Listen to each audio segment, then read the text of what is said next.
Cebu City Mayor Edgardo Labilla may susi sa kahimtang sa mga children in conflict with the law nga nakaroon sa Operation Second Chance. Pangulo sa Correctional Facility, giyataguan o giyatagaran o ganapo kadlaw sa pag-surrender sa mga minor offenders nga miikyas.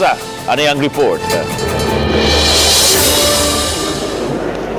Dala sa mayor ang mga pagkaon gikan sa fast food chain nga gipangandoy sa mga bata. Gikan sa iyang kaugaling bulsa ang gipalit sa pagkaon ug nausay gikan sa Cebu City Police Office. Kini si pagtuman sa simple wish sa mga minor offenders. Na timing sad sa birthday nining 16 anyos nga si ICL ang gasang nadawat. Malaya ko po, Andre. Malaya ko po. Kaya na karon niya pagpapulayo ka. Bag-on ako. Ganina pagkakita na ko sa mga bata, murag gikumot ang akong dughan.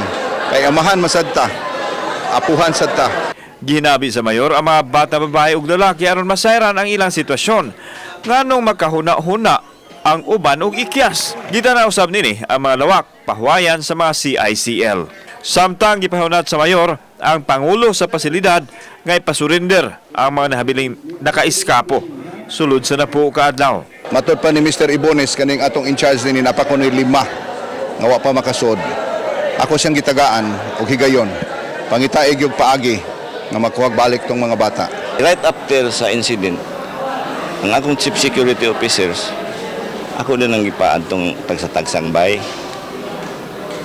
Nanguli ba anagi ko ang ginikanan nga iuli lang.